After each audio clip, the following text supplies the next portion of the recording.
पत्नी के देहांत के बाद जब एक पिता ने विदेश रह रहे बेटे को अपनी तबीयत और अकेलेपन के बारे में बताया तो बेटे ने कहा, आप सारी संपत्ति बेचकर पैसे मेरे नाम कर दो और यहाँ मेरे पास आ जाओ। मैं आपको यहाँ वृद्ध आश्रम में रहने की व्यवस्था करवा दूंगा। तब पिता ने ऐसा फैसला लिया कि बेटे के पैरों तले जमीन खिसक गई। उनके नाम की पुकार लगते ही वे संकुचाते हुए स्टेज पर आए। पहले भी कई प्रतियोगिताओं में भाग लेने वे स्टेज पर गए थे। उस समय के रोमांच की बात कुछ अलग थी, लेकिन आज पैरों में कंपन था। चेहरे पर हल्की पसीने की बूंदें झलक आई थी। घबराहट के कारण सीना धौंकने के समान चल रहा था। माइक के पास आकर वे ठिठक गए। सामने की पंक्ति में बैठी अपनी बहन विमला की ओर देखा। उसने सिर हिलाकर उन्हें बोलने का इशारा किया, पर आवाज हलक से बाहर ही नहीं निकल पा रही थी। वे बहुत असहाय महसूस कर रहे थे अपने आप को। बैंक में उच्च अधिकारी के पद पर थे वे। उनकी रौबदार आवाज से सभी कर्मचारी डरते थे, पर आज उनकी खुद की आवाज घुटी जा रही थी। आखिरकार हकलाते हुए बोलने लगे, मैं अशोक गुबरेले, निवासी ग्वालियर, आयु 55 वर्ष, बैंक में वॉलेटरी रिटायरमेंट, पेंशन 20,000, एक बेटा और एक बेटी, दोनों विवाहित है। बेटा विदेश में और बेटी ललितपुर में, स्वयं का फ्लैट ग्वालियर में। मैं डायबिटिक हूँ। अपने बारे में बताकर अशोक जी स्टेज से उतरकर अपनी कुर्सी पर आकर बैठ गए। उन्हें लग रहा था कि जिंदगी की रील रिवर्स हो गई है। विवाह के लिए स्वयं का परिचय देना, वो भी सबके सामने, कितना मुश्किल होता है। पुरुषों का परिचय समाप्त हो गया था, अब महिलाओं का परिचय शुरू हो गया। एक एक करके महिलाएं आ रही थी और अपना परिचय देकर जा रही थी। एक नाम अनाउंस हुआ, वंदना रावत। एक महिला अपने स्थान से उठी, लेकिन कुर्सी पकड़कर वहीं खड़ी हो गई। स्टेज तक जाने का उसमें साहस नहीं आ पा रहा था। वह फिर से बैठ गई। उसके साथ आई युवती ने उसे सहारा दिया और उसे स्टेज तक लेकर आई। युवती माइक के पास आई और बोली, ये मेरी मौसी है, वंदना रावत। उम्र 50 वर्ष, बरेली में रहती थी। पति और 2 बेटे थे, जिनकी एक कार एक्सीडेंट में मृत्यु हो गई। तब व्यवस्थापक ने कहा, कुछ उन्हें भी कहने दो, कहाँ तक पढ़ी है आप? व्यवस्थापक ने पूछा। महिला ने हॉल में नजर दौड़ाई। सब लोग उसे ही देख रहे थे। लाज की गठरी बनी वह कांपती आवाज में बोली, मैं ग्रेजुएट हूँ। कोई हॉबी? संगीत। अब तक वह सामान्य हो चली थी। अपनी बात जारी रखते हुए बोली, दोस्त के रूप में हम सफर चाहिए, जो मेरे दुख को समझ सके, मेरा साथ दे सके। ब्लड प्रेशर हाई रहता है, सर्दी में सांस उखड़ती है। वृद्ध महिला पुरुष परिचय सम्मेलन समाप्त हो गया। अशोक जी और उनकी बहन स्टेज पर आने वाली हर महिला को ध्यान से देख रहे थे। अभी तक ज्यादातर महिलाएं सर्विस वाली ही आई थी। हर महिला के जाते ही विमला आंखों से प्रश्न करती और हर बार अशोक जी सिर हिलाकर नकारात्मक उत्तर दे देते। अशोक जी की निगाहें किसी जरूरतमंद को ढूंढ रही थी, जिसका जीवन वे संवार सके। वंदना के स्टेज पर आते ही वे उसका रूप देखकर ठगे से रह गए। श्वेत वर्ण, कपोलों पर रक्तिम आभास, एक अनोखा तेज लिए हुए चेहरा, चौड़ा माथा, बड़ी बड़ी हिरनी जैसी आंखें, जिन्हें देखकर अशोक जी को अपनी दिवंगत पत्नी सुनीता की याद हो आई। जब वह बोल रही थी तो उसके शब्द कानों के रास्ते मन में जल तरंग सी ध्वनि पैदा कर रहे थे। उन्हें लगा कि वंदना ही उनके योग्य रहेगी। लौटते समय विमला ने पूछा, भैया आपको कौन सी अच्छी लगी? अशोक जी विमला के पति नवीन की ओर मुखातिब होकर बोले, तुम अपनी राय बताओ। नवीन बोले, भैया मुझको तो नंबर 11 अच्छी लगी। क्या नाम था? हाँ, वंदना। विमला हंसते हुए बोली, रावत? हाँ भैया, मुझे भी वही पसंद है। अशोक जी का चेहरा शर्म से गुलाबी हो चला था। वे धीरे से बोले, ठीक है, जैसा आप लोग कहो। पर जल्द ही बेटी अमिता का ध्यान आते ही चेहरे पर परेशानी छा गई। सम्मेलन से मिली पत्रिका में वंदना का पता मिल गया। फोन पर मिलने का स्थान और समय तय किया गया। दोनों परिवारों के बीच बातें हुई। कुछ समय अशोक जी और वंदना ने साथ व्यतीत किया। एकांत पाते ही अशोक जी ने ध्यान से वंदना को देखा। वे निर्निमेष ताकते रह गए। सलीके से उसने साड़ी बांध रखी है। उसका साइड फेस देखकर तो वे और भी चौंक गए। हूबहू सुनीता जैसा चेहरा, वैसी ही कांति, वैसी ही शांति लिए उन्होंने उसकी चुप्पी तोड़ने के लिए बात करना शुरू किया। वंदना के एक एक शब्द अशोक जी के जहन में उतरते जा रहे थे। विवाह के लिए रविवार का मुहूर्त निकला। विमला ने अमिता को फोन लगाया।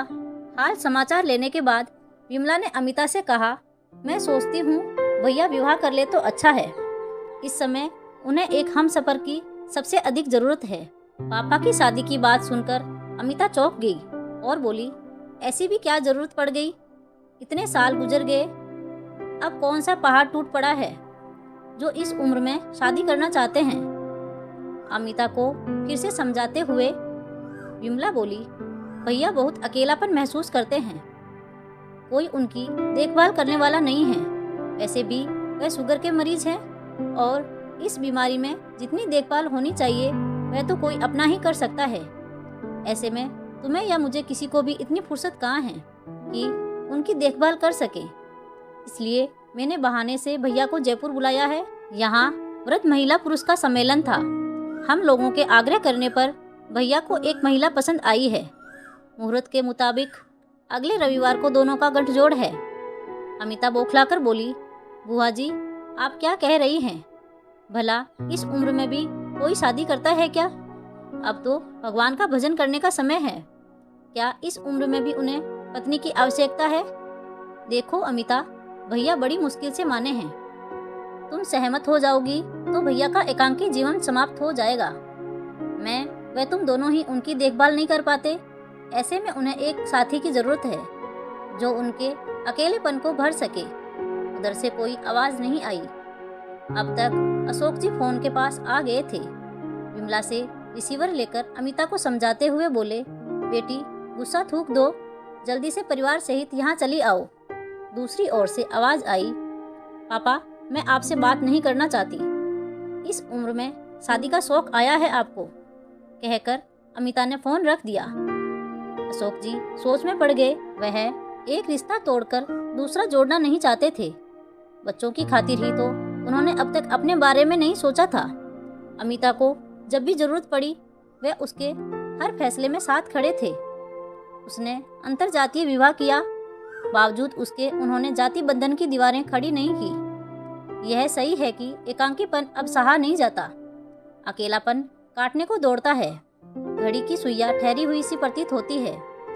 सबसे बड़ी बात तो यह है कि कई बातें ऐसी होती है, कुछ दुख दर्द ऐसे होते हैं जिन्हें जीवन साथी के साथ ही बांटा जा सकता है।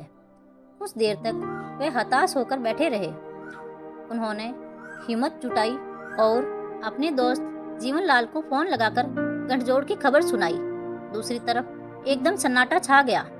अशोक गुबरेले जी सोच रहे थे जीवन लाल उन्हें बधाई देगा तो वे कहेंगे अब तुम भी जल्दी से खुशखबरी सुनाना, लेकिन उसने भी रिसीवर रख दिया। उन्हें एक बार फिर से लगने लगा कि वे गलत फैसला ले रहे हैं। सब लोग क्या सोचेंगे, मेरा मखौल उड़ाएंगे। रात भर उनके मन में द्वंद्व चलता रहा। सुबह जब वे घूमकर लौटे तो विमला किसी से फोन पर बात कर रही थी। विमला के चेहरे पर चिंता साफ झलक रही थी। अशोक जी के पूछने पर उसने बताया कि वंदना के घर से फोन था।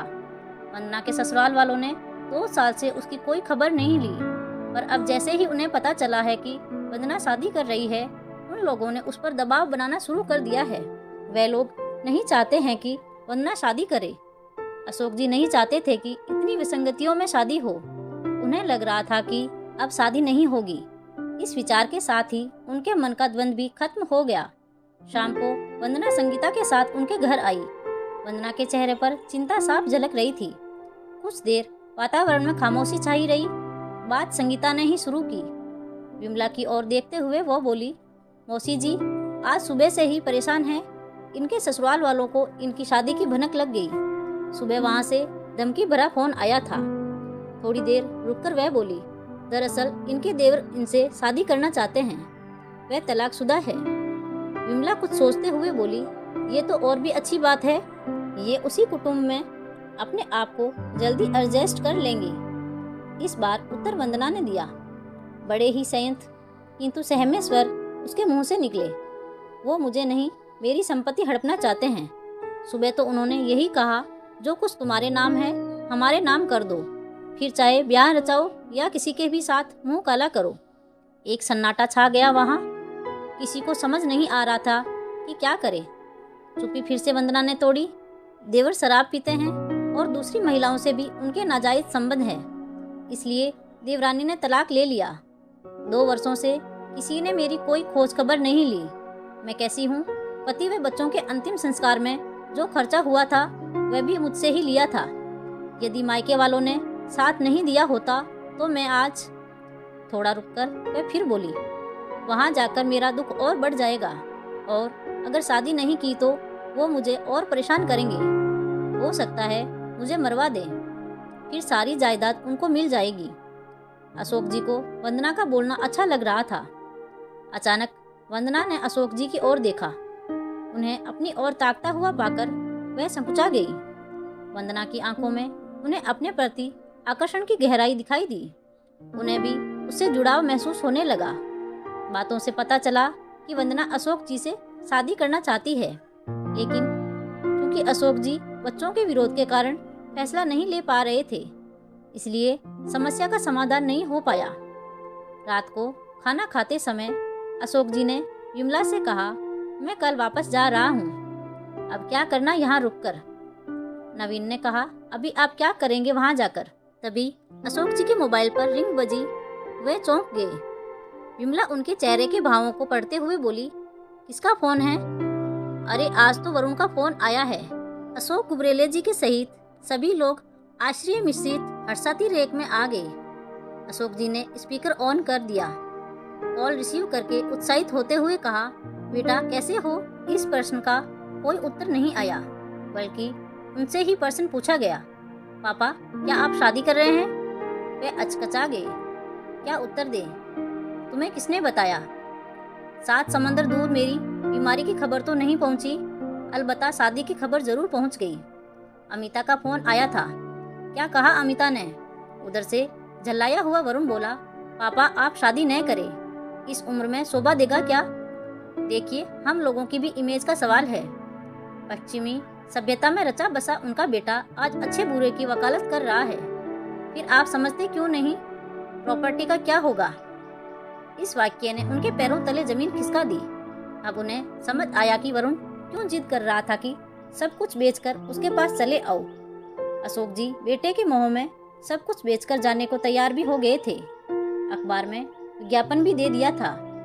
उन्होंने खुशी खुशी फोन करके बेटे को इसकी सूचना भी देनी चाहिए, पर बातों बातों में पता लगा कि वो उन्हें अपने साथ नहीं वर्ण सीनियर सिटीजन हाउस में रखना चाहता है, जो एक तरह से वृद्धाश्रम है। उन्होंने वरुण को कोई उत्तर नहीं दिया, मोबाइल बंद कर दिया। वह कुछ फैसला नहीं कर पा रहे थे।